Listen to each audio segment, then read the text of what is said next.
ഈശോ മിശിഹായ്ക്ക് സ്തുതിയായിരിക്കട്ടെ. ഞാൻ മാണിപ്പറമ്പിലച്ചൻ. സീറോ മലബാർ വേദപഞ്ചാംഗം പിറവിക്കാലം 2-ാം ഞായർ. ലൂക്കാസിൻ്റെ സുവിശേഷം 2-ാമത്തെ അധ്യായം 22 മുതൽ 24 വരെ വചനങ്ങളും 41 മുതൽ 52 വരെയുള്ള തിരുവചനങ്ങളും. മോശയുടെ ന്യായപ്രമാണമനുസരിച്ച് അവളുടെ ശുദ്ധീകരണത്തിനുള്ള കാലം തികഞ്ഞപ്പോൾ അവർ അവനെ കർത്താവിന് സമർപ്പിക്കാൻ യെറൂസലേമിലേക്ക് കൊണ്ടുപോയി. കടിഞ്ഞൂലായ ആണുങ്ങളെല്ലാം കർത്താവിന് വിശുദ്ധം ആയിരിക്കണമെന്നും 1 ഇണ ചങ്ങാലികളെയോ 2 പ്രാവൻ കുഞ്ഞുങ്ങളെയോ ബലിയർപ്പിക്കണം എന്നും കർത്താവിൻ്റെ ന്യായപ്രമാണത്തിൽ എഴുതിയിരിക്കുന്നത് പാലിക്കാനായിരുന്നു ഇത്. അവൻ്റെ മാതാപിതാക്കന്മാർ ആണ്ടുതോറും പെസഹ തിരുനാളിന് യെറൂസലേമിലേക്ക് പോകുമായിരുന്നു. അവന് 12 വയസ്സായപ്പോൾ അവർ പതിവ് പോലെ തിരുനാളിന് പോയി. തിരുനാൾ കഴിഞ്ഞ് മടങ്ങിപ്പോന്നു. ബാലനായ യേശു യെറൂസലേമിൽ തങ്ങി. മാതാപിതാക്കന്മാർ അതറിഞ്ഞില്ല. സഹയാത്രക്കാരുടെ കൂട്ടത്തിലുണ്ടായിരിക്കും എന്ന് വിചാരിച്ച് അവർ ഒരു ദിവസത്തെ വഴി പിന്നിട്ടു. പിന്നെ അവനെ ബന്ധുക്കളുടെയും പരിചയക്കാരുടെയും ഇടയിൽ തിരഞ്ഞിട്ട് കാണായികയാൽ അവനെ അന്വേഷിച്ചുകൊണ്ട് യെറൂസലേമിലേക്ക് തിരിച്ചുപോയി. 3 ദിവസങ്ങൾക്ക് ശേഷം അവർ അവനെ കണ്ടു. അവൻ ദേവാലയത്തിൽ ഉപാധ്യായന്മാരുടെ നടുവിലിരുന്ന് അവർ പറയുന്നത് കേൾക്കുകയും അവരോട് ചോദ്യങ്ങൾ ഉന്നയിക്കുകയുമായിരുന്നു. അവനെ കേട്ടവർക്കെല്ലാം അവൻ്റെ ബുദ്ധിശക്തിയിലും മറുപടികളിലും വിസ്മയം തോന്നി. അവനെ കണ്ടപ്പോൾ അവർ അതിശയിച്ചു. അവൻ്റെ അമ്മ അവനോട് പറഞ്ഞു, കുഞ്ഞെ, നീ ഞങ്ങളോട് ഇങ്ങനെ ചെയ്തതെന്ത്? നിന്റെ അപ്പനും ഞാനും ഉത്കണ്ഠയോടെ നിന്നെ തിരയുകയായിരുന്നു. അവൻ അവരോട് ചോദിച്ചു, നിങ്ങൾ എന്തിനാണ് എന്നെ അന്വേഷിച്ചത്? ഞാൻ എൻ്റെ പിതാവിനുള്ളതിൽ ആയിരിക്കണമെന്ന് നിങ്ങൾ അറിയുന്നില്ലേ? അവൻ തങ്ങളോട് പറഞ്ഞ വാക്ക് അവർ ഗ്രഹിച്ചില്ല. പിന്നെ അവൻ അവരോടുകൂടെ ഇറങ്ങി നസ്രത്തിൽ വന്ന് അവർക്ക് വിധേയനായി ജീവിച്ചു. ഈ കാര്യങ്ങളെല്ലാം അവൻ്റെ അമ്മ ഹൃദയത്തിൽ നിധിയായി സൂക്ഷിച്ചു. യേശു ജ്ഞാനത്തിലും പ്രായത്തിലും ദൈവത്തിൻ്റെയും മനുഷ്യരുടെയും പ്രീതിയിലും വളർന്നു വന്നു. തിരുക്കുടുംബത്തിൻ്റെ ഭക്തജീവിതത്തിൻ്റെ ഒരു പരിച്ഛേദമാണ് നമ്മൾ കേട്ടത്. ഇത് 3 കാര്യങ്ങളെക്കുറിച്ച് നമുക്ക് ചിന്തിക്കാം. ആണ്ടുതോറും പെസഹ തിരുനാളിന് തിരുക്കുടുംബം യെറൂസലേമിലേക്ക് പോകുന്ന പതിവുണ്ടായിരുന്നു. പ്രധാനപ്പെട്ട തിരുനാളുകളായ പെസഹ, പെന്തക്കുസ്ത, കൂടാര തിരുനാൾ എന്നിവയ്ക്ക് യെറൂസലേമിൽ എത്തണമെന്ന് നിയമമുണ്ടായിരുന്നു. പുറപ്പാട് 23:14, നിയമാവർത്തനം 16:16. വളരെ ദൂരെയുള്ളവർ പെസഹായ്ക്ക് മാത്രം പോയാലും മതി. സ്ത്രീകളും ഈ തീർത്ഥയാത്ര നടത്താൻ ബാധ്യസ്ഥരാണോ എന്നത് ഷമ്മായി, ഹില്ലേൽ കലാലയങ്ങൾ തമ്മിൽ രൂക്ഷമായ വാദപ്രതിവാദത്തിലേക്ക് നയിച്ച തർക്ക വിഷയമായിരുന്നു. കർത്താവിൻ്റെ കാലത്ത് 2 കലാലയങ്ങളാണ്. ഒന്ന് ഷമ്മായി എന്ന റബ്ബിയുടെ കീഴിലുള്ളത്, മറ്റൊന്ന് ഹില്ലേൽ. ഇവർ തമ്മിൽ തർക്കങ്ങളുണ്ടായിരുന്നു. പലപ്പോഴും സ്ത്രീകളും കുട്ടികളും ഈ തീർത്ഥാടനം നടത്തിയിരുന്നു താനും. 1 ശമൂവേൽ 1:3, 1:21, 2:19 സൂചനകളുണ്ട്. ആൺകുട്ടികൾക്ക് ഇത് ബാധകമായിരുന്നത്, ഈ തീർത്ഥയാത്ര ബാധകമായിരുന്നത് അവർക്ക് 13 വയസ്സ് പൂർത്തിയാകുമ്പോഴാണ്. എന്നാൽ അവർ സാവകാശം ദൈവകൽപ്പനകളിലേക്ക് പരിചയപ്പെടുത്തണമെന്നും നിഷ്കർഷിച്ചിരുന്നു. അങ്ങനെ ചെയ്യുന്നതിനുള്ള മാർഗങ്ങളിലൊന്ന് 12-ാം വയസ്സിൽ തീർത്ഥയാത്ര നടത്തുകയാണ്. യഹൂദരുടെ കലണ്ടറിലെ വിശുദ്ധ കലണ്ടർ, അവർക്ക് 2 തരം കലണ്ടറുണ്ട്. വിശുദ്ധ കലണ്ടറിലെ നീസാൻ മാസം 14-ാം തീയതി സന്ധിയോടെ പെസഹ തിരുനാൾ ആരംഭിക്കുന്നു. നീസാൻ മാസം 15-ാം തീയതി സന്ധിയോടെ 7 ദിവസം നീണ്ടു നിൽക്കുന്ന പുളിപ്പില്ലാത്ത അപ്പത്തിൻ്റെ തിരുനാളും ആരംഭിക്കും. ലേവ്യർ 23-ാമത്തെ അധ്യായം 5 മുതൽ 5-6 വാക്യങ്ങൾ. തീർത്ഥാടകർ എത്ര കാലം യെറൂസലേമിൽ പാർക്കണം എന്ന് നിയമത്തിൽ വ്യക്തമാക്കിയിട്ടില്ല. 2-ാം ദിവസത്തിൻ്റെ പ്രഭാതത്തിന് മുമ്പ് തിരിച്ചു പോകരുത് എന്നേ പറയുന്നുള്ളൂ. മറിയും യോസഫും പതിവായി തിരുനാളിന് പോകാറുണ്ടായിരുന്നു എന്ന വസ്തുത ദൈവം മോശയിലൂടെ നൽകിയ ന്യായപ്രമാണത്തോട് എത്രമാത്രം തിരുക്കുടുംബം വിശ്വസ്തത പുലർത്തുന്നു എന്നതിന് തെളിവാണ്. നസ്രത്തിലെ തിരുക്കുടുംബം മോശയുടെ ന്യായപ്രമാണങ്ങൾ അനുസരിച്ച് ജീവിച്ചിരുന്നവരാണ്. യേശുവിൻ്റെ കുടുംബം ഭക്തജീവിതം നയിക്കുന്നവരുടേതായിരുന്നു.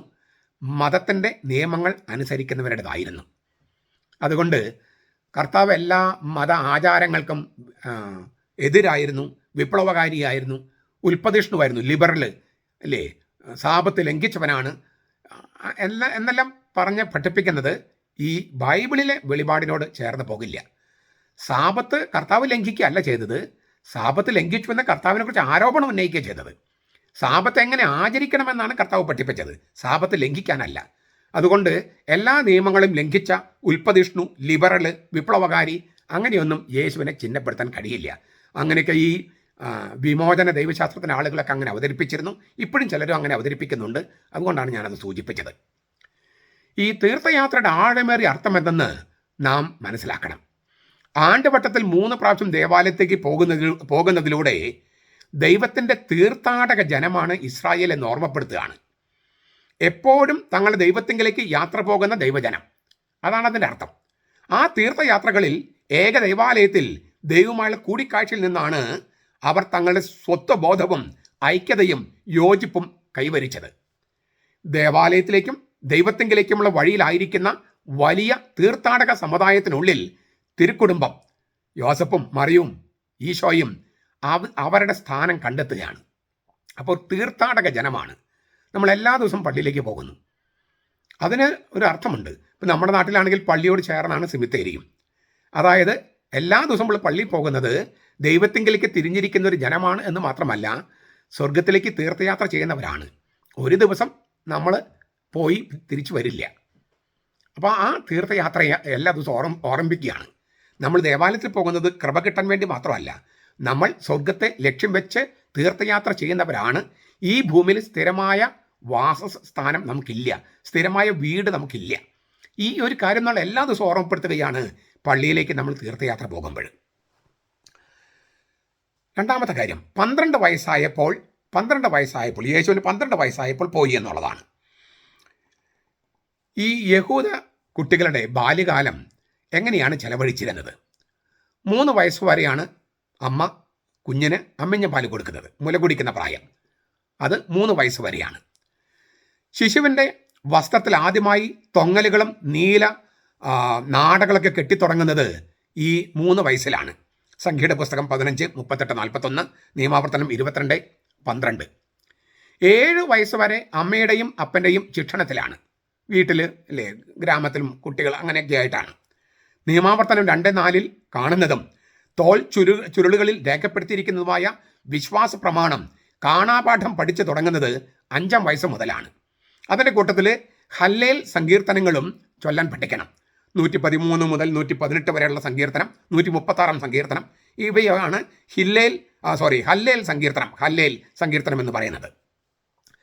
7 വയസ്സ് മുതൽ മതബോധനം അല്ലെങ്കിൽ വേദപാഠം പഠിക്കലാണ്. ഏതെങ്കിലും റബ്ബിമാരുടെ കീഴിലാണ്. പണ്ട് നമ്മുടെ നാട്ടിൽ മൽപ്പാനായിട്ട് അല്ലെ, മൽപ്പാൻ്റെ കീഴിൽ, അല്ലെങ്കിൽ നമ്മൾ ഗുരുവിൻ്റെ കീഴിൽ എന്നൊക്കെ പറയും. ഗുരുകുലവാസം എന്നൊക്കെ നമ്മൾ പറയുമല്ലോ. ഗുരുവിനോടൊപ്പം താമസിച്ച്, ഇത് ഏതെങ്കിലും റബ്ബിമാരുടെ കൂടെ താമസിച്ചിട്ടാണ് വേദപാഠം പഠിക്കുക. 10-ാം വയസ്സിൽ യഹൂദ മതഗ്രന്ഥമായ മിഷ്ന പഠിച്ചു തുടങ്ങും. 12-ാമത്തെ വയസ്സ് മുതൽ ന്യായപ്രമാണത്തിൻ്റെ നുകം കഴുത്തിൽ വെക്കേണ്ടതുണ്ട്. അതായത് മോശയുടെ ന്യായപ്രമാണം അനുസരിക്കാനുള്ള കടമ വന്നു ചേരുന്നത് 12-ാമത്തെ വയസ്സിലാണ്. ദേവാലയത്തിൽ ആരാധനയിലും സിനഗോഗിൽ ലിറ്റർജിയിലും പങ്കെടുക്കാൻ ബാധ്യത വന്നു ചേരുന്നതും 12-ാമത്തെ വയസ്സിലാണ്. 12-ാമത്തെ വയസ്സിൽ യഹൂദർ ചെയ്തിരുന്ന ഒരു മത ആചാരമുണ്ട്. മോശയുടെ ന്യായപ്രമാണത്തിൻ്റെ ഒരു കോപ്പി ഈ യഹൂദ ബാലൻ്റെ തോളിൽ വയ്ക്കുന്നു. അതുമായി അവൻ യെറൂസലേം ദേവാലയത്തിലേക്ക് നടക്കുന്നു. ഈ തീർത്ഥയാത്ര പ്രസംഗപീഠത്തിൽ നമ്മൾ ബേമ എന്നൊക്കെ പറയുമല്ലോ, അവിടെ ചുരുൾ സമർപ്പിക്കുന്നു. പിന്നെ ബലിയിൽ സംബന്ധിച്ച് കഴിഞ്ഞാൽ ഒരു പരീക്ഷയുണ്ട്, ഒരു വൈവ പരീക്ഷ. ഈ ബാലന് ചുറ്റും റബ്ബിമാരിയ്ക്കുന്നു. ബാലനോട് ചോദ്യങ്ങൾ ഉന്നയിക്കുന്നു. ബാലനും തിരിച്ച് ചോദ്യങ്ങൾ ചോദിക്കാം. ന്യായപ്രമാണത്തിൻ്റെ മകനായി ജീവിക്കാം. ഇതെല്ലാം കഴിഞ്ഞ് പാസ്സായി കഴിഞ്ഞാൽ ഈ ന്യായപ്രമാണത്തിൻ്റെ മകനായി ജീവിക്കാമെന്ന് ഒരു താൽക്കാലിക വ്രതം, 1 വർഷത്തേക്കുള്ള വ്രതം ഈ ബാലൻ എടുക്കുന്നു. പരീക്ഷ പാസ്സായാൽ കൽപ്പനകളുടെ മകൻ ബർ മിത്സ്വ എന്ന് ബാലനെ വിളിക്കുന്നു. ഇത് 12-ാമത്തെ വയസ്സിൽ ചെയ്യുന്നതാണ്. 1 കൊല്ലം കഴിഞ്ഞ് താൽക്കാലിക വ്രതമാണല്ലോ എടുത്തിരിക്കുന്നത്, ന്യായപ്രമാണത്തിൻ്റെ ശിഷ്യനാകാമെന്ന് പറഞ്ഞിട്ട്. 1 കൊല്ലം കഴിഞ്ഞിട്ട് 13-ാമത്തെ വയസ്സിൽ ഈ ആചാരമൊക്കെ വീണ്ടും ആവർത്തിക്കണം. എന്നിട്ട് നിത്യമായ ഒരു നിത്യവ്രതം എടുക്കും. അതായത് ഈ ബാലൻ യുവാവായി, കല്യാണം കഴിക്കാൻ പ്രായമായി, അവൻ നിത്യമായി ന്യായപ്രമാണത്തിൻ്റെ നുകം തോളിൽ വെച്ച് ജീവിക്കുന്നവൻ എന്ന് വെച്ചാൽ മോശയുടെ ന്യായപ്രമാണം അനുസരിച്ച് ജീവിക്കുന്നവനായിരിക്കും, നീതിമാനായി ജീവിക്കും എന്നാണ് ഈ 13-ാമത്തെ വയസ്സിൽ ഇത് ആവർത്തിക്കുന്നതിൻ്റെ ഉദ്ദേശം. യേശുവിന് 12 വയസ്സുള്ളപ്പോൾ, അപ്പോൾ 13-ാമത്തെ വയസ്സിൽ നടക്കുന്നതിന് മുമ്പ് ഒരു പരിശീലനമാണ് 12-ാമത്തെ വയസ്സിൽ. അതാണ് ഇവിടെ പറഞ്ഞിരിക്കുന്നത്. അങ്ങനെ ഈശോ ഇതുപോലൊക്കെ ഈ ആചാരം ചെയ്തു എന്നാണ്. നമ്മൾ ഡീറ്റെയിൽസ് ഒന്നും ലൂക്കാസ് നൽകിയിട്ടില്ലെങ്കിലും അതാണ് സൂചന. കൽപ്പനകളുടെ മകനായിരിക്കാൻ വേണ്ടി ദേവാലയത്തിലേക്ക് തീർത്ഥയാത്ര ചെയ്യാണ് ഈശോ. അവിടെ അസാധാരണമായത് ചില സംഭവിക്കുകയാണ്. അതായത് ഇവരെല്ലാം ഈ ദേവാലയത്തിൽ പോയി തിരിച്ചു വരുന്നു. ഒരു ഗ്രാമത്തിലെ മുഴുവൻ ആളുകളും ഒരുമിച്ചാണ് പോവുക. അപ്പം 12 വയസ്സുള്ള ബാലെന്ന് പറഞ്ഞാൽ 13ാമത്തെ വയസ്സിൽ അക്കാലത്ത് പ്രായപൂർത്തിയായി. ഇപ്പം നമ്മൾ 18 വയസ്സ് ഇല്ലേ പ്രായപൂർത്തി, 21 വയസ്സ് പ്രായപൂർത്തി എന്നൊക്കെ പറയുന്നത് അത് ഗവൺമെൻറ് ഉണ്ടാക്കിയതാണ്. അക്കാലത്ത് 13 വയസ്സാണ്. ഇപ്പം നമ്മുടെ ഗാന്ധിയൊക്കെ കല്യാണം കഴിച്ചത് 13 വയസ്സിലാണ്. അപ്പം നമ്മൾ ഇപ്പോഴൊക്കെ പറഞ്ഞാൽ ബാലപീഡനം എന്നൊക്കെ പറയും. അതിപ്പോൾ ഗവൺമെൻറ് ഒരു പ്രായം വെച്ചിട്ടുള്ളതുകൊണ്ട് അതിന് താഴെയുള്ളത് അങ്ങനെയാകുന്നതാണ്. ഗവൺമെൻറ്റിന് അതിൻ്റെതായ ന്യായങ്ങൾ കാണുമായിരിക്കാം. പക്ഷെ പണ്ടൊന്നും അങ്ങനെയല്ല കണക്കാക്കിയിരുന്നത്. 12 വയസ്സ് 13 വയസ്സെന്ന് പറഞ്ഞാൽ പക്വത വന്ന പ്രായമായിട്ടാണ് അന്ന് കണക്കാക്കിയിരുന്നത്. ഈ ബാലനായ യേശു തിരിച്ചു വന്നില്ലേ. കൂട്ടുകാരുടെ ഇടയിലും സഹയാത്രക്കാരുടെ കയ്യിലൊക്കെ ഉണ്ടെന്ന് വിചാരിച്ചു. ഒരു ദിവസം കഴിഞ്ഞിട്ട് കാണാണ്ടായപ്പോൾ സന്ധ്യാകുമ്പോൾ വരുന്നു വിചാരിച്ചത്. കാണാതായപ്പോൾ അന്വേഷിക്കാൻ തുടങ്ങി. തിരിച്ച് യാത്ര ഒരു 145 കിലോമീറ്റർ ഉണ്ട് ഈ യാത്ര, ഈ നസറത്തിൽ നിന്നും യെറൂസലേമിലേക്ക്. ഒരു ദിവസം 25-30 കിലോമീറ്ററാണ് നടക്കുക. അങ്ങനെ പോയി 3-ാം ദിവസമാണ് യെറൂസലേം ദേവാലയത്തിൽ ഈശോയെ കണ്ടെത്തുന്നത്. ഇങ്ങനെ അധ്യാപകരുടെ ഇടയിൽ ഇരുന്നിട്ട് ചോദ്യങ്ങൾ ചോദിക്കും, അങ്ങോട്ടും ഇങ്ങോട്ടൊക്കെ പറയുന്ന വാദതർക്കം നടക്കുകയാണ്. അവിടെ മറിയം ചോദിച്ചു, കുഞ്ഞെ നീ എന്ത് ഞങ്ങളോട് ഇങ്ങനെ ചെയ്തേ? ഞങ്ങളോട് പറയാനുണ്ട്. നിൻ്റെ അപ്പന് ഞാൻ എന്തുമാത്രം ഉൾക്കണ്ട. നിങ്ങൾക്ക് മനസ്സിലാകുമല്ലോ, ഈ കുട്ടി സ്കൂളിൽ പോയിട്ട് തിരിച്ചു വന്നില്ലെങ്കിൽ അപ്പനമ്മയ്ക്കുണ്ടാകുന്ന ഉത്കണ്ഠയും വേദന എത്ര നിങ്ങൾ ചിന്തിച്ചാൽ മതി. അതുപോലത്തെ ഒരു ഉത്കണ്ഠയിലൂടെ കടന്നു പോകുകയാണ് മറിയും ജോസഫൊക്കെ. കുഞ്ഞിനെ കാണാനില്ല. സ്കൂളിൽ പോയി കുട്ടി കാണാനില്ലാത്ത പോലെ, പള്ളിയിൽ പോയി കുട്ടി കാണാനില്ലാത്ത പോലെ യേശുവിനെ കാണാനില്ല. അപ്പം നിൻ്റെ അപ്പനെ ഞാൻ എത്രയും ഉത്കണ്ഠയോടെ നിന്നെ തേടുമായിരുന്നു. നിനക്കൊരു വാക്ക് പറയാമായിരുന്നില്ലേ? ഇതാണ് അമ്മ ചോദിച്ചതിൻ്റെ അർത്ഥം. ഒരു അമ്മയുടെ അധികാരത്തോടും സങ്കടത്തോടും ഉത്കണ്ഠയോടൊക്കെ കൂടിയാണ് അമ്മ പറയുന്നത്, കുഞ്ഞെ നീ എന്താ ഈ ചെയ്തത്? അപ്പം അതിന് ഈശോ കൊടുക്കുന്ന മറുപടി, അതാണ് നമ്മൾ 3-ാമത്തെ കാര്യം ചർച്ച ചെയ്തത്. നിങ്ങൾ എന്തിനാണ് എന്നെ അന്വേഷിച്ചത്? ഞാൻ എൻ്റെ പിതാവിനുള്ളതിൽ ആയിരിക്കണമെന്ന് നിങ്ങൾക്കറിയാൻ പാടില്ലായിരുന്നോ? ഞാൻ എൻ്റെ പിതാവിനുള്ളതിൽ ആയിരിക്കണമെന്ന് നിങ്ങൾക്കറിയാൻ പാടില്ലായിരുന്നോ? ഗ്രീക്കിൽ എൻ ടോയ്സ് ടു പത്രോസ് മൂ എന്നാണ്. എൻ ടോയ്സ് ടു പത്രോസ് മൂ. പാത്തർ പത്രോസ് എന്ന് പറഞ്ഞാൽ പത്രോസ് എൻ്റെ പിതാവ്, മൂ എന്ന് വെച്ചാൽ എൻ്റെ പിതാവ്. എൻ ടോയ്സ് ടു പത്രോസ്, എൻ്റെ പിതാവിനുള്ളതിൽ. അത്രയേ ഉള്ളൂ. എൻ്റെ പിതാവിനുള്ളതിൽ ഞാൻ ആയിരിക്കണമെന്ന് നിങ്ങൾക്കറിഞ്ഞുകൂടെ? ഇത് എളുപ്പത്തിൽ തർജ്ജമ ചെയ്യാൻ പറ്റത്തില്ല. ഈ എൻ ടോയ്സ് ടു പത്രോസ് മൂ എന്നുള്ളത് ഗ്രീക്കിൽ കർത്താവ് പറഞ്ഞത് ശരിക്കും തർജ്ജമ ചെയ്യാൻ വലിയ പ്രയാസമുണ്ട്. 3 തരത്തിലാണ് സാധാരണ തർജ്ജമ കാണുന്നത്. ഞാൻ എൻ്റെ പിതാവിൻ്റെ കാര്യങ്ങളിൽ വ്യാപൃതനായിരിക്കണമെന്ന് നിങ്ങൾക്കറിയാൻ പാടില്ലായിരുന്നു. ഇത് ഒരു തർജ്ജമ. 2, എൻ്റെ പിതാവിനോട് ബന്ധപ്പെട്ടിരിക്കുന്ന കാര്യങ്ങളിൽ, ബന്ധപ്പെട്ട കാര്യങ്ങളിലല്ല, ബന്ധപ്പെട്ടിരിക്കുന്നവരുടെ കൂട്ടത്തിൽ, എൻ്റെ പിതാവിനോട് ബന്ധപ്പെട്ടിരിക്കുന്നവരുടെ കൂട്ടത്തിൽ ഞാൻ ആയിരിക്കണമെന്ന് നിങ്ങൾക്കറിയാൻ പാടില്ലായിരുന്നു. 3, എൻ്റെ പിതാവിൻ്റെ ഭവനത്തിൽ, അതായത് ദേവാലയത്തിൽ ഞാൻ ആയിരിക്കണമെന്ന് നിങ്ങൾക്കറിയാൻ പാടില്ലായിരുന്നു. അപ്പോൾ എൻ്റെ പിതാവിൻ്റെ കാര്യങ്ങളിൽ, പിതാവിനുള്ളതിൽ, എൻ്റെ പിതാവിനോട് ബന്ധപ്പെട്ടിരിക്കുന്നവരുടെ കൂട്ടത്തിൽ, എൻ്റെ പിതാവിൻ്റെ ഭവനത്തിൽ, അതായത് ദേവാലയത്തിൽ. തനിക്ക് ദൈവപിതാവുമായുള്ള ബന്ധം എന്തെന്ന് യേശു തന്നെ വെളിപ്പെടുത്തുകയാണ് അവിടെ. അവൻ്റെ മാനുഷിക മാതാപിതാക്കളോട് യേശു പറയുകയാണ്, എൻ്റെ സ്വന്തം സ്ഥലം എവിടെയാണോ അവിടെയാണ് ഞാനിപ്പോൾ. എൻ്റെ സ്വന്തം സ്ഥലം എവിടെയാണോ അവിടെയാണ് ഞാനിപ്പോൾ. എൻ്റെ പിതാവിനോടൊപ്പം അവൻ്റെ ഭവനത്തിലാണ് ഞാൻ, അവൻ്റെ കാര്യങ്ങളിലാണ് ഞാൻ, അവനുമായി ബന്ധപ്പെട്ടിരിക്കുന്നവരുടെ കാര്യങ്ങളിൽ, ബന്ധപ്പെട്ടിരിക്കുന്നവരുടെ കൂട്ടത്തിലാണ് ഞാൻ.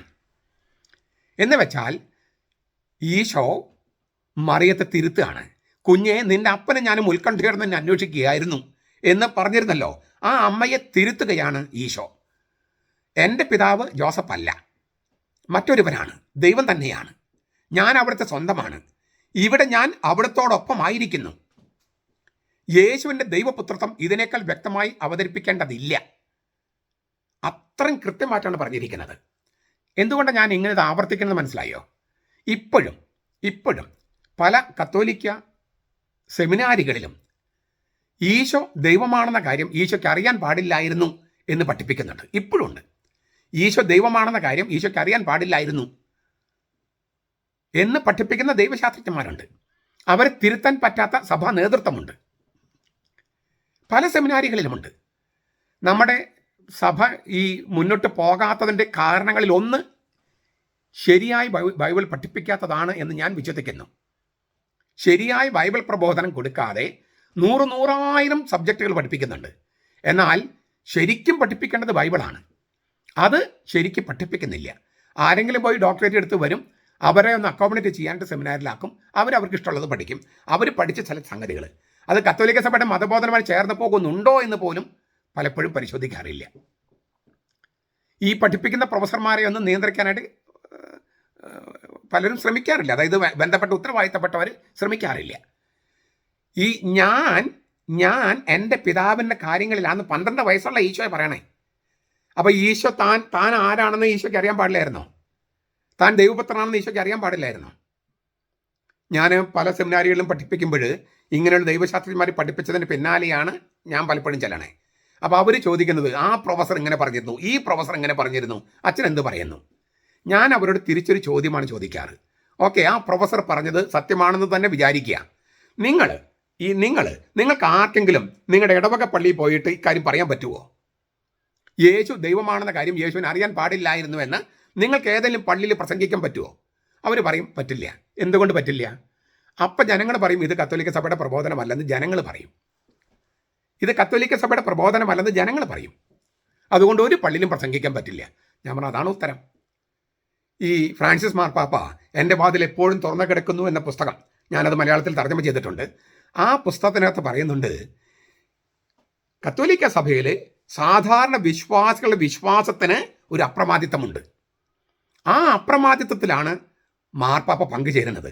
മാർപ്പാപ്പയുടെ അപ്രമാദിത്വം എന്ന് പറഞ്ഞാൽ മാർപ്പാപ്പയ്ക്ക് ഒരു കാര്യത്തിലും തെറ്റുപറ്റില്ല എന്നല്ല. ഒരു കാര്യത്തിൽ മാർപ്പാപ്പയ്ക്ക് തെറ്റുപറ്റില്ല എന്നല്ല മാർപ്പാപ്പയുടെ അപ്രമാദിത്വം എന്ന് പറഞ്ഞാൽ അർത്ഥം. സഭയുടെ വിശ്വാസത്തിൽ, അടിസ്ഥാനപരമായ വിശ്വാസത്തിൽ മാർപ്പാപ്പ പങ്കുപറ്റുന്നുവെന്നും ആ വിശ്വാസത്തിന് തെറ്റുപറ്റില്ലെന്നുമാണ്. സാധാരണ മനുഷ്യരുടെ വിശ്വാസത്തിൽ ഒരു അപ്രമാദിത്വമുണ്ട്. ഏതെല്ലാം ദൈവശാസ്ത്രജ്ഞന്മാർ വന്നു, എന്തെല്ലാം കാര്യങ്ങൾ പറഞ്ഞു, അതൊന്നും നമ്മുടെ സാധാരണക്കാരുടെ മനുഷ്യരുടെ വിശ്വാസത്തെ ഇളക്കിയിട്ടില്ല. കാരണം എന്താ? ആ വിശ്വാസത്തിൻ്റെ അപ്രമാദിത്വമുണ്ട്. അച്ഛന്മാർ തെറ്റായി പഠിപ്പിക്കുന്ന കാര്യം ജനങ്ങൾ വിശ്വസിക്കില്ല. അതിനാൽ സാധാരണ ജനങ്ങളുടെ ഒരു വിശ്വാസം, അതിലൊരു അപ്രമാദിത്വമുണ്ട്. സഭയുടെ വിശ്വാസത്തിനൊരു അപ്രമാദിത്വമുണ്ട്. ആ വിശ്വാസത്തിൽ പങ്കുചേരുന്നത് കൊണ്ടാണ് മാർപ്പാപ്പയ്ക്ക് അപ്രമാദിത്വമുള്ളത്. ഇതിന് വളരെ മനോഹരമായ, ഫ്രാൻസിസ് മാർപ്പാപ്പയുടെ വളരെ മനോഹരമായ ഒരു വ്യാഖ്യാനമാണ് അപ്രമാദിത്വത്തെക്കുറിച്ച്. അപ്പോൾ ഇതാണ് ഞാൻ പറഞ്ഞത്. ഞാൻ എൻ്റെ പിതാവിൻ്റെ ഒപ്പമാണ്, എൻ്റെ പിതാവിൻ്റെ കാര്യങ്ങളിലാണ്, എൻ്റെ പിതാവിനുള്ളതിലാണ്. എൻ്റെ പിതാവ് ജോസഫ് അല്ല, എൻ്റെ പിതാവ് ദൈവപിതാവാണ്. അപ്പം ഈശോയ്ക്ക് താൻ ദൈവപുത്രനാണ്, ദൈവം തന്നെയായ പുത്രനാണെന്നുള്ള ആ ബോധ്യം വളരെ ശക്തമായി ആവിഷ്കരിക്കുകയാണ് 12ാമത്തെ വയസ്സിൽ. അതുകൊണ്ട് പല ദൈവശാസ്ത്രജ്ഞന്മാരും അവരുടെ തെറ്റായ പ്രബോധനങ്ങൾ തിരുത്തണം. സെമിനാരി പഠിപ്പിക്കുന്നത് തിരുത്തണം. സെമിനാരി എന്ന് പറഞ്ഞാൽ ചമ്മാച്ചന്മാരെ മാത്രമല്ല, മാസ്റ്റേഴ്സ് ലെവലിലും ഡോക്ടറേറ്റ് ലെവലിലും. ഇതൊക്കെ ചെയ്യുമ്പോൾ ഞങ്ങൾ വിപ്ലവകാരികളാണ്, ഞങ്ങൾ എന്തും ചോദ്യം ചെയ്യാൻ കഴിവുള്ളവരാണ് എന്നൊക്കെ അവർ അഹങ്കരിക്കുന്നുണ്ടാകും. സഭയുടെ പ്രബോധനങ്ങൾ വിശ്വാസം ഖണ്ഡിച്ചുകൊണ്ടല്ല വിപ്ലവം കാണിക്കേണ്ടത്. അതിന് പുതിയ ചക്രവാളങ്ങൾ ഇല്ലേ, അതിന് സഭയുടെ വിശ്വാസത്തെ കുറച്ചുകൂടി ഇല്ലേ ആഴപ്പെടുത്താൻ വേണ്ടിയാണ് ദൈവശാസ്ത്രം, വിശ്വാസം നശിപ്പിക്കാൻ വേണ്ടിയല്ല. അതുകൊണ്ടാണ് വിശ്വാസത്തിൻ്റെ ദാസിയാണ് ദൈവശാസ്ത്രം എന്ന് പറയണേ. അപ്പോൾ നല്ല ദൈവശാസ്ത്രം എന്ന് പറഞ്ഞാൽ വിശ്വാസത്തിൻ്റെ പുതിയ ആഴങ്ങളിലേക്ക് കൊണ്ടുപോകുന്നതാണ്. അതാണ് നല്ല ദൈവശാസ്ത്രം. സഭയിൽ നിലനിൽക്കുന്ന വിശ്വാസത്തെ ഖണ്ഡിക്കുന്നതല്ല. ഞാൻ ആവർത്തിക്കുകയാണ്, താൻ ആരാണെന്ന് യേശുവിന് അറിയില്ലായിരുന്നുവെന്നും അവൻ മരിച്ചതിന് ശേഷമാണ് അത് വെളിപ്പെട്ടതെന്നും പഠിപ്പിക്കുന്ന വേദശാസ്ത്രികൾ, സെമിനാരികളിലും സ്ഥാപനം പഠിപ്പിക്കുന്ന വേദശാസ്ത്രികൾ ആ പഠനം തിരുത്തണം എന്ന് ഇന്നത്തെ തിരുവചനം പഠിപ്പിക്കുകയാണ്. യേശു പറഞ്ഞ വചനം നമുക്ക് ഒന്നുകൂടി നോക്കുക. ഞാൻ ആയിരിക്കണമെന്ന്, എൻ്റെ പിതാവിനുള്ളതിൽ ഞാൻ ആയിരിക്കണമെന്ന്, എൻ്റെ പിതാവിനുള്ളതിൽ ഞാൻ ആയിരിക്കണമെന്ന്. ദേയി എന്നാണ് ഗ്രീക്ക്. ദേയി ഇംഗ്ലീഷിൽ മസ്റ്റ്, ഐ മസ്റ്റ്, നിർബന്ധമായും ചെയ്യേണ്ടതെന്നാണ് അതിനർത്ഥം. പുത്രൻ, കുഞ്ഞ് നിർബന്ധമായും അപ്പൻ്റെ ഒപ്പം ആയിരിക്കണം, പിതാവിൻ്റെ ഒപ്പം ആയിരിക്കണം. അത് കൂടിയേ തീരൂ. ദൈവത്തിൻ്റെ ഹിതത്തിന് വിധേയനാകാൻ യേശു തയ്യാറാകുന്ന എല്ലാ രംഗങ്ങളിലും സുവിശേഷകന്മാർ ദേയി എന്ന വാക്ക് ഉപയോഗിക്കും. കൂടിയേ കഴിയൂ, അങ്ങനെ പറ്റൂ എന്നാണ്, നിർബന്ധമായിട്ടും. ഞാൻ വളരെയധികം സഹിക്കേണ്ടിയിരിക്കുന്നു, ഞാൻ തിരസ്കരിക്കപ്പെടേണ്ടിയിരിക്കുന്നു, ഞാൻ വധിക്കപ്പെടേണ്ടിയിരിക്കുന്നു, ഞാൻ നിന്റെ വീട്ടിലായിരിക്കണം, ഞാൻ വീണ്ടും ഉയർക്കേണ്ടിയിരിക്കുന്നു. പത്രോസിന്റെ വിശ്വാസ പ്രഖ്യാപന ശേഷം ശിഷ്യന്മാരുടെ എങ്ങനെയൊക്കെയാണ് പറഞ്ഞത് കർത്താവ്? മർക്കോസ് 8:31. ഞാൻ വളരെയധികം സഹിക്കേണ്ടിയിരിക്കുന്നു, I must. I must suffer. ഞാൻ തിരസ്കരിക്കപ്പെടേണ്ടിയിരിക്കുന്നു. I must be despised. ഞാൻ വധിക്കപ്പെടേണ്ടിയിരിക്കുന്നു. I must be killed. ഞാൻ വീണ്ടും ഉയർക്കേണ്ടിയിരിക്കുന്നു. I must be raised up. ഇത് സഹനം, തിരസ്കാരം, മരണം, ഉത്ഥാനം അവയൊന്നും ഇല്ലാതെ മിശിഹ ആകാൻ പറ്റത്തില്ല. നിവൃത്തിയില്ലേ വേറെ. അത് പറഞ്ഞ അതുപോലെ തന്നെ ഇവിടെ പറയുന്നത്, ഞാൻ എൻ്റെ പിതാവിൻ്റെ ഭവനത്തിലായിരിക്കണം, ഞാൻ എൻ്റെ പിതാവിൻ്റെ കൂടെയുള്ളവരുടെ ഒപ്പമായിരിക്കണം, അവരുടെ കൂട്ടത്തിലായിരിക്കണം, ഞാൻ എൻ്റെ പിതാവിൻ്റെ കാര്യങ്ങളിലായിരിക്കണം, പിതാവിനുള്ളതിലായിരിക്കണം. എനിക്ക് വേറെ ചോയ്സ് ഇല്ല, എനിക്ക് വേറെ ഓപ്ഷൻ ഇല്ല. ഒരു ദൈവിക നിർബന്ധമുണ്ട്. ആ ദൈവിക നിർബന്ധത്താൽ ബന്ധിക്കപ്പെട്ടവനാണ് യേശു. പിതാവിനോടുള്ള അവൻ്റെ കടപ്പാടിനാൽ ബന്ധിക്കപ്പെട്ടവനാണ് ഈശോ. അവൻ നിർബന്ധമായും പിതാവിനോടൊപ്പമായിരിക്കണം. പ്രത്യക്ഷത്തിൽ അനുസരണക്കേടെന്നോ ധിക്കാരമെന്നോ മാതാപിതാക്കളോടുള്ള അനുചിതമായ പെരുമാറ്റമെന്നോ തോന്നിച്ചത് യഥാർത്ഥത്തിൽ പുത്രനടുത്ത വിധേയത്വത്തിൻ്റെ പ്രകാശനമാണെന്ന് ഈശോ വെളിപ്പെടുത്തുകയാണ്. മാതാപിതാക്കളോടുള്ള കലഹം മൂലമല്ല ഈശോ ദേവാലയത്തിൽ തങ്ങിയത്. പ്രത്യുത തീർത്തും അനുസരണമുള്ളവൻ എന്ന നിലയിൽ കുരിശിലേക്കും ഉത്ഥാനത്തിലേക്കും നയിക്കുന്ന അനുസരണം അഭ്യസിക്കുകയായിരുന്നു യേശു. തീർത്തും അനുസരണമുള്ളവൻ എന്ന നിലയിൽ കുരിശിലേക്കും ഉത്ഥാനത്തിലേക്കും നയിക്കുന്ന അനുസരണം അഭ്യസിക്കുകയായിരുന്നു യേശു. അത് വേദനാജനകമാണ്. ഹെബ്രായ ലേഖനം 5:8 പറയുന്നത് അവൻ സഹനത്തിലൂടെ അനുസരണം ശീലിച്ചു എന്നാണ്. സഹനത്തിലൂടെയാണ് അനുസരണം ശീലിച്ചത്. അപ്പോൾ യഥാർത്ഥ അനുസരണം എന്താണ്? കുരിശിലേക്കും ഉത്ഥാനത്തിലേക്കും നയിക്കുന്ന അനുസരണമാണ് യഥാർത്ഥ അനുസരണം. കുരിശിലേക്കും ഉത്ഥാനത്തിലേക്കും നയിക്കുന്ന അനുസരണമാണ് യഥാർത്ഥ അനുസരണം. അത് യേശു അഭ്യസിക്കുകയായിരുന്നു. അത് മാതാപിതാക്കൾക്ക് വേദന ഉണ്ടാക്കി, അല്ലേ? ജോസഫിനും മറിയത്തിനും വേദന ഉണ്ടാക്കി, ഈശോയ്ക്കും വേദന ഉണ്ടാക്കി. പക്ഷെ അതല്ലാതെ, ഈ സഹനമല്ലാതെ, ഈ സഹനത്തിൻ്റെ കളരിയിലല്ലാതെ അനുസരണം അഭ്യസിക്കാൻ കഴിയില്ല. യഥാർത്ഥ അനുസരണം ഒരു ഡിപ്ലോമസിയോ പോളിസിയോ ഒന്നുമല്ല, അത് സഹനമാണ്. അവൻ സഹനത്തിലൂടെ അനുസരണം ശീലിച്ചു, അഭ്യസിച്ചു എന്ന് ഹെബ്രായ ലേഖനം 5:8 ഈശോയെക്കുറിച്ച് പറഞ്ഞിരിക്കുന്നത് നമ്മെ ഓരോരുത്തരെയും കുറിച്ചും ആണ്. അതിനാൽ അനുസരണം അതാണ് യഥാർത്ഥ ബലി. യേശുവിൻ്റെ അനുസരണമാണ് യഥാർത്ഥ ബലി. അനുസരണം ബലിയേക്കാൾ ശ്രേഷ്ഠമെന്ന് പറയും. അത് നമ്മൾ പഴയ നിയമത്തിൻ്റെ ഇത് വെച്ചിട്ടാണ്. പുതിയ നിയമത്തിൽ പറയുമ്പോൾ അത് അവിടെ ബലി എന്ന് പറയുന്നത് മൃഗബലിയാണ്. ഇവിടെ പുതിയ നിയമത്തിൽ യേശുവിൻ്റെ എല്ലാം തികഞ്ഞ അലംഘനീയമായ അനുസരണമാണ് ബലി. യേശുവിൻ്റെ എല്ലാം തികഞ്ഞ അനുസരണമാണ് ബലി. വീണ്ടെടുക്കപ്പെട്ട, രക്ഷിക്കപ്പെട്ട പുതിയ മനുഷ്യവംശത്തിൻ്റെ മഹാപുരോഹിതൻ എന്ന നിലയിൽ യേശു ദൈവപിതാവിന് തന്നെ അടിയറ വെച്ച് തന്നെ ബലി കൊടുത്തു. ആ എല്ലാം തികഞ്ഞ അനുസരണം, കുരിശിൽ പൂർത്തിയായ അനുസരണം, ആ അനുസരണമാണ് വിശുദ്ധ കുർബാന. ആ അനുസരണത്തിലേക്ക് പിതാവേ നിന്റെ കൈകളുടെ ആത്മാവിനെ സമർപ്പിക്കുന്നു. ആ നിമിഷം വരെയുള്ള ആ അനുസരണം, എല്ലാം തികഞ്ഞ അനുസരണം, അലംഘനീയമായ, ലംഘിക്കാൻ പറ്റാത്ത അനുസരണം, ആ അനുസരണത്തിലേക്ക് നമ്മെ തന്നെ കർത്താവ് നമ്മെ എടുത്തിട്ട് അവൻ്റെ അനുസരണത്തിലേക്ക് വെക്കുന്നതിനെയാണ് വിശുദ്ധ കുർബാന എന്ന് പറയണേ. അപ്പോൾ നമ്മെ തന്നെ പൊക്കിയെടുത്ത് അവൻ്റെ എല്ലാം തികഞ്ഞ അനുസരണത്തിലേക്ക്, അലംഘനീയമായ അനുസരണത്തിലേക്ക് നമ്മെ എടുത്തു വെക്കാനായിട്ട് നമ്മെ അനുവദിക്കുന്നതാണ് വിശുദ്ധ കുർബാനയിൽ പങ്കെടുക്കുക എന്ന് പറഞ്ഞാൽ. അല്ലാതെ കുരിശിലെ മരണം ആവർത്തിക്കുകയൊന്നുമല്ല. അത് പെന്തക്കോസ്തകാരും ദൈവസഭക്കാരൊക്കെ നമുക്കെതിരെ പറയുന്ന ഒരു ആരോപണം. ഈ കുരിശിലെ ബലി പൂർത്തിയാകുന്നത് സ്വർഗത്തിലാണ്. 2 ഘട്ടമായിട്ടല്ല. കുരിശിൽ ബലി നടക്കുമ്പോൾ തന്നെ സ്വർഗത്തിൽ നടക്കുകയാണ്. കുരിശുമരണത്തിൻ്റെ 2ാം ഭാഗമല്ല സ്വർഗത്തിൽ നടക്കുന്നത്. കുരിശിലെ ബലി നടക്കുമ്പോൾ തന്നെ സ്വർഗത്തിൽ നടക്കുകയാണ്. അതുകൊണ്ടാണ് ഒരിക്കൽ എന്നേക്കുമായി എന്ന് പറയുന്നത്. ഒരിക്കലാണ് ചരിത്രത്തിൽ, എന്നേക്കുമായിട്ടാണ് സ്വർഗത്തിൽ. ആ എന്നേക്കുമായി നിലനിൽക്കുന്ന എല്ലാം തികഞ്ഞ അനുസരണത്തിലേക്ക്, അലംഘനീയമായ അനുസരണത്തിലേക്ക്, ലംഘിക്കപ്പെടാൻ പറ്റാത്ത അനുസരണത്തിലേക്ക്, മാനുഷിക അനുസരണത്തിലേക്ക്, മനുഷ്യൻ്റെ അനുസരണമാണ്, അതിലേക്ക് നമ്മെ എടുത്തു വെക്കുകയാണ്, നമ്മെ എടുത്തു വെക്കാൻ നാം അനുവദിക്കുകയാണ്. അതാണ് വിശുദ്ധ കുർബാന. അപ്പോൾ അവൻ നമ്മിലേക്ക് തന്നെ ഇങ്ങോട്ട് തരും, അവനെ തന്നെ നമുക്ക് തരും. ഇത് എൻ്റെ ശരീരം എന്ന് പറഞ്ഞാൽ ഇത് ഞാൻ തന്നെയാണ്, ഇതെൻ്റെ രക്തം എന്ന് പറഞ്ഞാൽ ഇതെൻ്റെ പ്രാണനാണ്. അങ്ങനെ അവൻ്റെ പ്രാണനും നമ്മളും ഒന്നായിത്തീരുകയാണ്. അവൻ്റെ അനുസരണത്തിലേക്ക് നമ്മൾ തന്നെ എടുത്തു വെക്കാൻ നമ്മൾ അനുവദിക്കുമ്പോൾ അവൻ്റെ പ്രാണൻ നമ്മുടെ പ്രാണനായി മാറുകയാണ്. ഇത് അവൻ അഭ്യസിക്കുകയായിരുന്നു 12-ാമത്തെ വയസ്സിൽ. അതിനു മുമ്പും അതിനുശേഷം അവൻ അഭ്യസിച്ചു കൊണ്ടിരുന്നു. സഹനത്തിലൂടെ അനുസരണം അഭ്യസിച്ച് മരണം വരെ, കുരിശുമരണം വരെ അനുസരണമുള്ളവനായി തന്നെ താഴ്ത്തി. അതിനാൽ അവനെ ഉയർത്തി. നമ്മളെയും അങ്ങനെ തന്നെയാണ്. ഈ അനുസരണം എന്ന് പറയുന്നത് കുരിശുമരണമാണ്. നമ്മൾ അനുസരിക്കുക പറയുന്നതും കുരിശുമരണമാണ്. നമുക്ക് തോന്നും നമ്മൾ തോറ്റ് പരാജയത്തിന് നെല്ലിപ്പലക കണ്ടു എന്നൊക്കെ നമ്മൾ വിചാരിക്കും. പക്ഷെ അങ്ങനെ ആ അനുസരണത്തിലൂടെ ഏറ്റവും അടിത്തട്ടിലേക്ക് പോകുമ്പോഴാണ് നമ്മെ അവൻ ഏറ്റവും അധികം ഉയർത്തുക. ഇതൊരു ദൈവിക പദ്ധതിയാണ്. വിശ്വസിക്കാൻ പ്രയാസം, പക്ഷെ അത് വിശ്വസിച്ചേ പറ്റൂ. അപ്പോഴേ ക്രിസ്ത്യാനിയാകൂ. നമ്മുടെ കർത്താവ് ഈശോ മിശിഹായുടെ കൃപയും പിതാവായ ദൈവത്തിൻ്റെ സ്നേഹവും പരിശുദ്ധാത്മാവിൻ്റെ സഹവാസവും നാം എല്ലാവരോടും കൂടി ഉണ്ടായിരിക്കട്ടെ, ഇപ്പോഴും എപ്പോഴും എന്നേക്കും. ആമേൻ.